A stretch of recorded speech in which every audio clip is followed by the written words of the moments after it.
wabarakatuh. Innal hamdalillah nahmaduhu wa nasta'inuhu wa nastaghfiruh wa na'udzu billahi min sururi anfusina wa min sayyiati a'malina. Man yahdihillahu fala mudhillalah wa man yudlil fala hadiyalah. Ashhadu an la ilaha illallah wahdahu la syarikalah wa ashhadu anna Muhammadan abduhu wa rasuluh. Allahumma salli ala Muhammad wa ala ali Muhammad wa ashabi ajma'in wa man tabi'ahum bi ihsanin ila yaumiddin. Faqad qala Allah ta'ala fil Qur'anil Karim, ya ayyuhalladzina amanu taqullaha haqqa tuqatih wa la tamutunna illa wa antum muslimun. Wa qala ta'ala idan fi kitabihil karim, ya ayyuhan nasu taqu rabbakumul ladzi khalaqakum min nafsin wahidah wa khalaqa minha zawjaha wa batha minhuma rijalan katsiran wa nisaa'a wattaqullaha alladzi tasaaluna bihi wal arham innallaha kana 'alaikum raqiba. Wa qala ta'ala aidan, ya ayyuhalladzina amanu taqullaha wa qulu qawlan sadida yuslih lakum a'malakum wa yaghfir lakum dhunubakum wa may yuti'illaha wa rasulahu faqad faza fawzan 'azima. Amma ba'd. Ma'asyiral muslimin wal muslimat, sidang Idul Adha yang semoga senantiasa diberkahi dan dirahmati oleh Allah Subhanahu wa taala. Takbir, tahmid wa tahlil senantiasa kita kumandangkan kepada Allah Subhanahu wa taala sebagai bentuk syukur kita kepada Allah tabaraka wa taala, karena pada pagi hari yang mulia ini kita dipertemukan oleh Allah Subhanahu wa taala di tempat yang mulia ini dalam rangka untuk menjalankan ketaatan kita selaku hamba Allah yang beriman, yakni melaksanakan salat Idul Adha secara berjamaah. Dan tidak lupa kami wasiatkan kepada diri kami pribadi khususnya dan umumnya kepada kaum muslimin untuk senantiasa kita meningkatkan iman dan takwa kita kepada Allah tabaraka wa taala. Karena dengan sebab iman dan takwa itulah ia akan bisa mengantarkan kita untuk bisa mendapatkan kebahagiaan yang hakiki di dunia dan di akhirat. Allahu akbar, Allahu akbar, Allahu akbar walillahil hamd. Ma'asyiral muslimin wal muslimat rahimani wa rahimakumullah. Setiap kita tentu ingin dijauhkan dan dilindungi dari panasnya siksa api neraka. Kenapa? Karena panasnya siksa api nerakanya Allah Subhanahu wa taala sungguh-sungguh sangat mengerikan. Digambarkan di dalam Al-Qur'an, baru bahan bakarnya api neraka itu dari manusia dan batu. Wattaqun naral lati waquduhan nas wal hijarah uiddat lil kafirin. Dan takutlah kalian kepada nerakanya Allah Subhanahu wa taala yang bahan bakarnya itu dari manusia dan dari batu. Insyaallah. Bayangkan bahan bakar untuk bisa api itu menyala terus itu dari manusia yang Allah lemparkan ke dalam neraka, sehingga api itu senantiasa menyala. Adapun batu itu akan bisa menjadikan api itu tambah panas dan tambah awet. Demikian penjelasan dari Ibnu Katsir rahimahullah taala. Makanya ma'asyiral muslimin, api di neraka itu masya Allah panasnya luar biasa. Digambarkan dalam riwayat itu 70 kali panas dari panas api dunia. Makanya tidak mengherankan ketika siksaan yang paling ringan di dalam neraka adalah ketika sandal itu diletakkan di atas bara api neraka, kaki itu baru mau memakai sandal belum menyentuh itu otak sudah mendidih. Waliyadzubillah. Bahkan digambarkan di dalam ayat saking panasnya api neraka allati tattali'u 'alal afidah, yakni panasnya itu sampai ke ulu hati, bisa tembus kulit, bisa tembus daging, bisa dirasakan sampai ke ulu hati. Makanya betapa mengerikan siksaan pada saat itu. Sehingga digambarkan siksa ketika penduduk neraka itu baru masuk neraka, itu baru mendengar cerita orang-orang yang disiksa di dalam neraka, mereka langsung pingsan, menunjukkan betapa ngerinya siksaan-siksaan yang sangat pedih di nerakanya Allah Subhanahu wa taala. Makanya Allah Subhanahu wa taala itu mewanti-wanti kepada hambanya untuk agar kita menjaga diri kita dan keluarga kita dari panasnya api neraka. Allah Subhanahu wa taala mengatakan, ya ayyuhalladzina amanu qu anfusakum wa ahlikum naron. Hai orang-orang yang beriman, jagalah diri-diri kalian dan keluarga kalian dari yang namanya panasnya api neraka. Jangan sampai diri kita dan keluarga kita disentuh dari panasnya api neraka.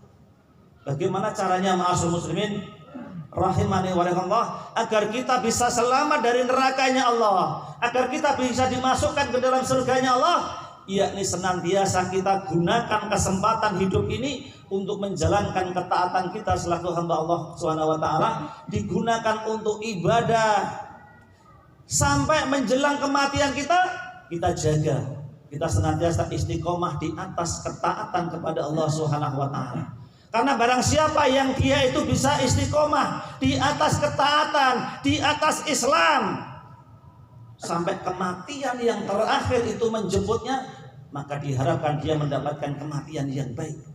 Karena yang menentukan kehidupan seseorang itu di akhirnya, ma'asyiral muslimin wal muslimat, sebagaimana kata Nabi, innamal a'malu bil khawatim, bahwasanya sesungguhnya amal-amal itu tergantung di akhirnya. Maka betapa banyak kita saksikan orang-orang yang menutup akhir kehidupannya itu dengan kebaikan, dengan ketaatan, walaupun mereka memiliki riwayat-riwayat yang kelam sebelumnya, mereka punya riwayat-riwayat yang jelek sebelumnya, tapi di akhir hidupnya dia tutup dengan kebaikan. Seperti kisahnya Imam Al-Qanabi, salah satu dari gurunya Imam Syafi'i. Masa mudanya beliau gunakan untuk banyak minum khamr, banyak mabuk-mabukan, tapi begitu mendapatkan hidayah dari Allah, semua khamr yang ada di dalam rumahnya dia tumpahkan. Kemudian dia belajar ilmu agama kepada ulama, akhirnya bisa menjadi seorang ahli hadis, bisa menjadi seorang ulama ahli hadis, salah satu dari gurunya Imam Syafi'i, dan dia meninggal dalam keadaan di atas kebaikan. Nanti juga ada disebutkan dari Imam Syafi'i, ada seorang yang membunuh 100. Bayangkan, kejahatannya luar biasa. 100 orang. Tapi apa? Dia tutup akhir kehidupannya dengan bertobat kepada Allah. Dia hijrah dari kampung yang jelek kepada kampung yang baik. Akhirnya dia meninggal di tengah-tengah perjalanan ketika bertobat kepada Allah. Akhirnya dengan kasih sayang Allah yang maha rahmah, yang maha rahim, akhirnya orang yang seperti ini walaupun kehidupannya banyak dia gunakan untuk kemaksiatan, membunuh 100 orang, tapi gara-gara dia mau bertobat dengan taubatan nasuha, meninggal di atas taubat, akhirnya dimasukkan ke dalam surganya Allah Subhanahu wa taala, mendapatkan kematian yang baik.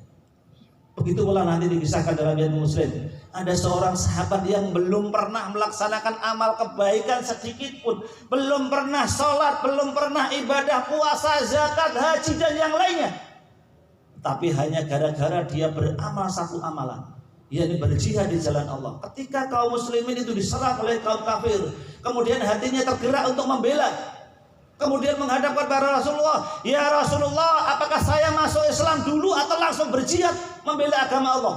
Masuk Islam dulu, syahadat dulu, baru kamu nanti maju perang.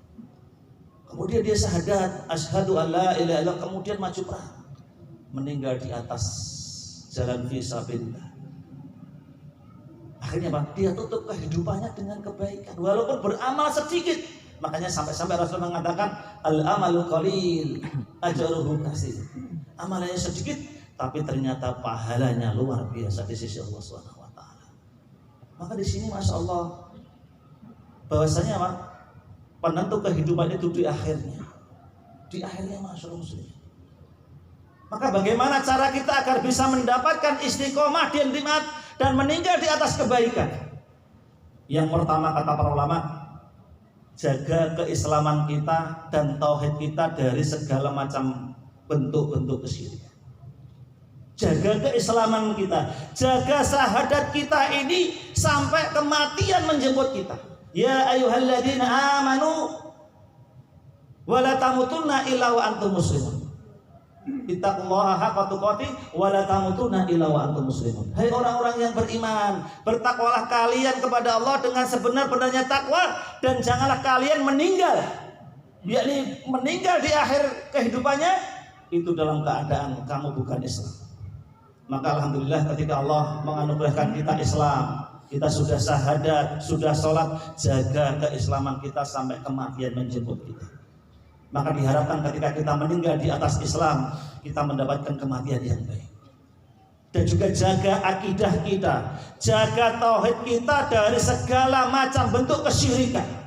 Karena ini yang menentukan kebaikan dan kebahagiaan kita di dunia dan akhirat adalah akidah yang lurus, yang selamat dari kesyirikan. Ketika seorang itu memiliki akidah yang lurus, itu dipastikan dia akan diselamatkan dari nerakanya Allah Subhanahu wa taala. Walaupun dia itu nanti pelaku dosa besar, walaupun dosanya banyak, ketika akidahnya masih lurus, belum kecampuran kesyirikannya sedikit pun, maka hasil akhirnya surganya Allah Subhanahu wa taala. Walaupun nuwun sewu kadang harus dicuci dulu dosa-dosanya di neraka. Kadang bisa, kadang kalau Allah menghendaki, Allah akan langsung mengampuni dosa tersebut dan langsung dimasukkan ke dalam surganya Allah Subhanahu wa taala. Yang penting ketika seorang itu memiliki akidah yang lurus, belum kecampuran kesyirikan yang namanya kesyirikan sedikit pun, maka insya Allah dipastikan hasil akhirnya adalah surganya Allah Subhanahu wa taala. Maka jaga tauhid kita, jaga akidah kita agar jangan sampai kecampuran dengan kesyirikan sedikit pun, karena ini kunci kebahagiaan dunia dan akhirat. Kemudian ma'asyiral muslimin wal muslimat rahimani wa rahimakumullah, apa wasilah yang bisa mengantarkan kepada kita untuk bisa mendapatkan kematian yang baik? Yakni mudawamatu ala taatillah. Senantiasa kita istiqomah di atas jalan ketaatan kepada Allah Subhanahu wa taala. Hendaknya kita selaku hamba yang beriman terus kita jaga ibadah kita, sholat kita, puasa kita, infak sedekah kita sampai kematian mendatangi kita. Kata Allah, wa'bud rabbaka hatta ya'tiyakal yaqin. Sembahlah Allah, ibadahlah kalian kepada Allah sampai kematian al-yakin itu mendatangi kalian. Maka kalau kita mendapatkan kematian dalam keadaan kita senantiasa menjalankan ketaatan kepada Allah, insya Allah dipastikan kita mendapatkan kematian yang baik. Terus kita jaga, kita istiqomah amalan apa yang kita bisa. Isoi sholat duha, jaga sholat duha. Isoi senang infak sedekah, jaga infak sedekah. Isoi sholat malam, jaga sholat malam. Bisanya senang silaturahim, jaga silaturahim. Sekarang masing-masing semua kita tuh punya amalan sesuai dengan kemampuan kita masing-masing. Dan perlu diketahui ma'asyiral muslimin, kata Imam Syafi'i, man 'asha 'ala syai'in famata 'alaihi. Barang siapa yang dia itu hidup di atas kebiasaan tertentu, maka dia akan meninggal dalam kebiasaan tersebut. Ini sudah kaidah. Ketika seorang itu terbiasa melaksanakan kebaikan, maka dipastikan dia akan meninggal di atas kebaikan tersebut. Dan ini terbukti. Ada seorang ulama ahli hadis yang tiap harinya itu ngajarkan kepada murid-muridnya ilmu hadis. Hadasana fulan bin fulan, hadasana bin fulan bin fulan. Ketika meninggal menjelang sakaratul maut, itu para santrinya berkumpul untuk mentalkinnya. Tapi apa? Ditalkin dengan hadis, dipanjang dengan hadis. Hadasana fulan bin fulan, hadasana bin fulan bin fulan. Akhirnya dalam keadaan sakarat. Pada sakarat itu dikatakan para ulama, ya, dari kata sakarat itu bermakna adalah sesuatu yang memabukkan. Karena kondisi di mana seorang itu menjelang ajalnya, ketika sakaratul maut, itu masya Allah seorang dalam keadaan mabuk. Kenapa? Karena sakitnya luar biasa.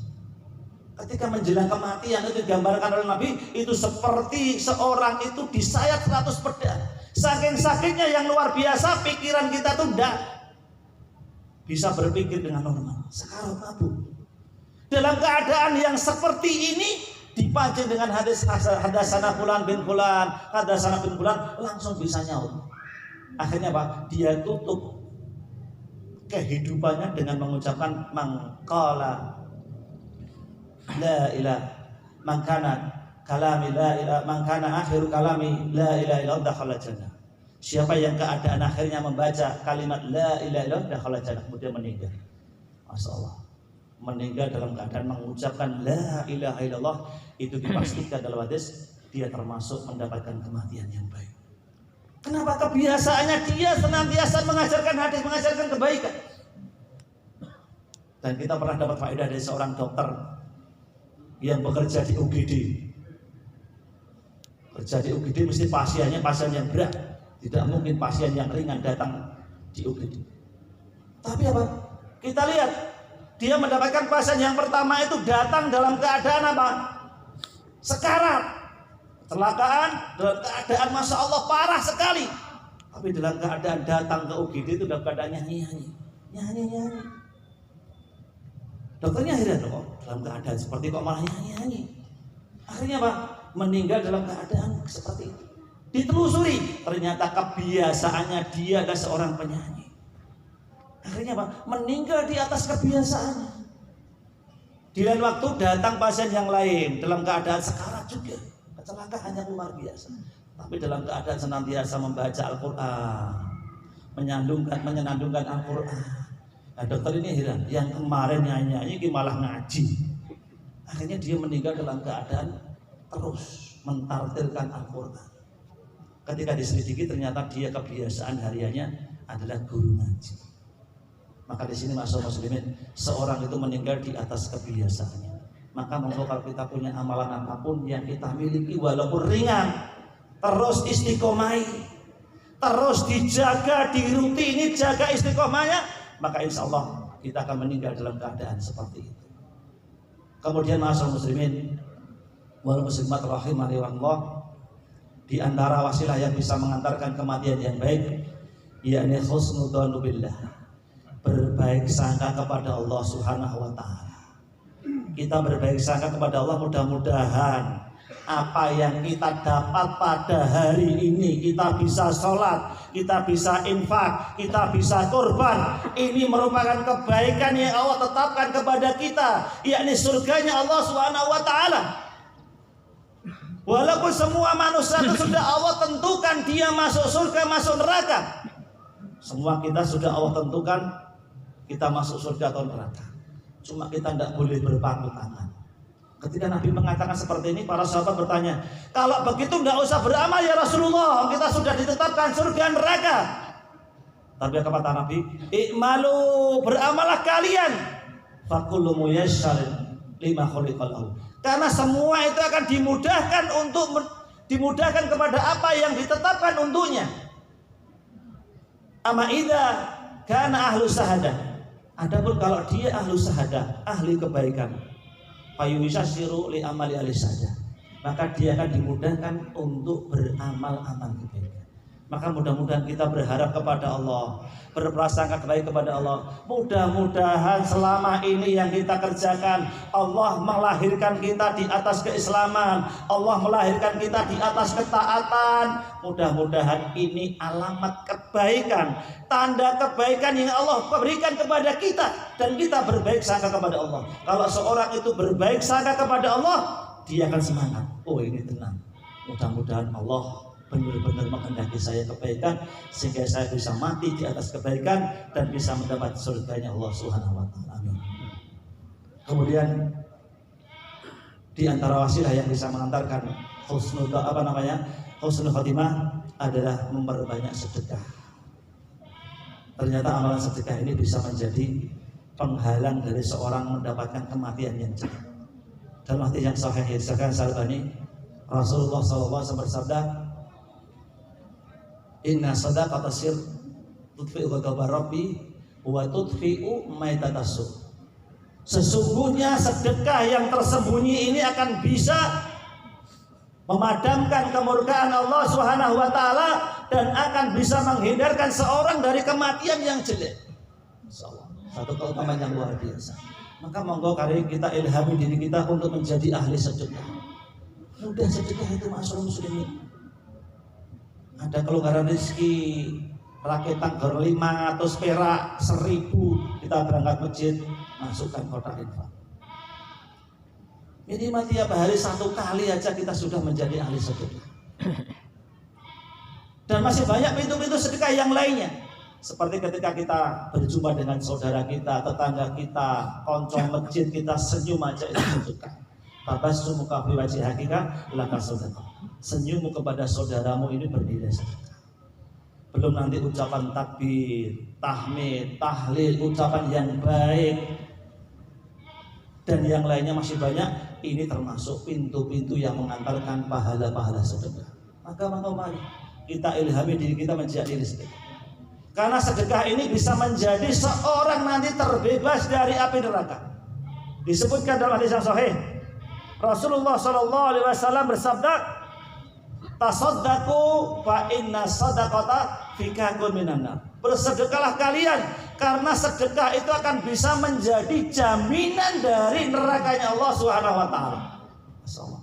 Jadi kalau kita ingin terhindar dari api nerakanya Allah Subhanahu wa taala, kita bisa raih dengan pintu sedekah. Bisa menjadi fikakun, bisa menjadi jaminan, bisa menjadi tebusan dari api neraka. Ini keutamaan dari sedekah. Bahkan nanti dalam ayat dikatakan sedekah ini bisa menjadi naungan pada hari yang tidak ada naungan kecuali naungan Allah Subhanahu wa taala. Masing-masing nanti seorang itu tergantung kepada naungan sedekahnya. Kullu mri'in tahta li sadaqatihi, kata Nabi. Setiap orang itu tergantung kepada naungan sedekahnya. Semakin seorang itu ahli sedekah, senang sedekah, rajin bersedekah, naungannya pada hari kiamat akan semakin besar. Kenapa? Karena pada hari kiamat besok ketika kita dibangkitkan oleh Allah SWT di padang mahsyar, semua digiring dalam keadaan ada yang berlari, ada yang dalam keadaan berjalan, ada yang dalam keadaan diseret wajahnya ke padang mahsyar. Itu tadnu samsumilan au milaini. Matahari didekatkan di atas kepala kita sejarak 1 mil atau 2 mil. Bayangkan, panasnya luar biasa. Maka ketika seorang itu memiliki pahala sedekah, dia akan terlindungi dengan naungan sedekahnya. Semakin seorang itu rajin sedekah, maka naungannya semakin besar. Maka ini Masya Allah, keutamaan dari sedekah itu luar biasa. Dan di antara terakhir, dan di antara pintu yang paling mudah untuk kita bisa mendapatkan amal sedekah, yakni dengan cara menanam pohon. Ini kelihatannya sepele tapi Masya Allah, kalau kita niatkan menanam pohon supaya ada makhluknya Allah yang bisa memanfaatkan pohon tersebut, kita tidak terasa mendapatkan pahala kebaikan sedekah dari Allah SWT. Ketika kita mau menanam pohon itu dimanfaatkan oleh makhluknya Allah, misalkan buahnya dimakan codot, kita niatkan sedekah, ya wes lah, itu makhluknya Allah, dapat pahala sedekah. Belum getahnya, itu ada nanti semut ataupun yang lain yang memanfaatkan getahnya, kita mendapatkan pahala sedekah. Baru bunganya nanti dimakan oleh serangga-serangga lebah ataupun yang lainnya, kita mendapatkan pahala sedekah. Sampai pun ya ada mikroba-mikroba, cacing-cacing yang ada di dalam tanah yang itu bisa mengambil sari makanan dari akar pohon tersebut, kita mendapatkan pahala sedekah. Masyaallah, luar biasa, mudah dan ringan. Maka kalau kita masih punya lahan yang kosong, punya pohon, monggo kita tanami pohon. Tidak terasa kita mendapatkan pahala sedekah yang mengalir kepada diri kita. Selama pohon itu masih hidup, masih ada makhluknya Allah yang memanfaatkan, kita mendapatkan kiriman pahala dari Allah Subhanahu wa taala. Terakhir, hendaknya kita berdoa kepada Allah Subhanahu wa taala agar kita diwafatkan dalam keadaan kematian yang baik. Diwafatkan dalam keadaan kita menjalankan ketaatan kepada Allah. Diwafatkan dalam keadaan kita Islam. Diwafatkan dalam keadaan kita lurus, bersih dari yang namanya kesyirikan sedikit pun. Maka ketika kita meninggal dalam keadaan keislaman kita, meninggal di atas tauhid yang lurus, meninggal di atas senantiasa menjalankan ketaatan, maka insya Allah kita berharap kita mendapatkan kematian yang baik di sisi Allah Subhanahu wa taala. Demikian ma'asyiral muslimin wal muslimat, apa yang kita sampaikan Mudah-mudahan yang sedikit ini bisa menjadi manfaat dan barokah bagi kita bersama. Kurang lebihnya mohon dimaafkan. Dan marilah khutbah yang singkat ini kita akhiri dengan doa kepada Allah Subhanahu wa taala. Allahumma shalli ala Muhammad wa ala ali Muhammad kama shallaita ala Ibrahim wa ala Ibrahim innaka Hamidum Majid. Wa barik ala Muhammad wa ala ali Muhammad kama barakta ala Ibrahim wa ala Ibrahim innaka Hamidum Majid. Rabbana ighfir lana wa li ikhwanina alladziina sabaquna bil iman wa la taj'al fi qulubina ghillan lil ladziina amanu rabbana innaka ra'ufur rahim. Allahumma ighfir lil muslimina wal muslimat wal mu'minina wal mu'minat al ahya'i minhum wal amwat innaka sami'un qaribun mujibud da'wat. Rabbana dalamna anfusana wa illam taghfir lana wa tarhamna lanakunanna minal khasirin. Allahumma inna nas'aluka ilman nafi'a wa rizqan wasi'a wa rizqan nafi'a wa rizqan thayyibah wa amal mutaqabbala. Rabbana zidna ilma wa warzuqna fahma. Allahumma inna na'udzubika min ilmin la yanfa wa min qalbin la yahsa wa min nafsin la tasba wa min da'watin la yustajabu laha. Allahumma inna nas'alukal huda wat tuqa wal afafa wal ghina. Rabbana atina fid dunya hasanah wa fil akhirati hasanah wa qina adzabannar. Wa akhiru da'wana alhamdulillahi rabbil alamin. Assalamualaikum warahmatullahi wabarakatuh.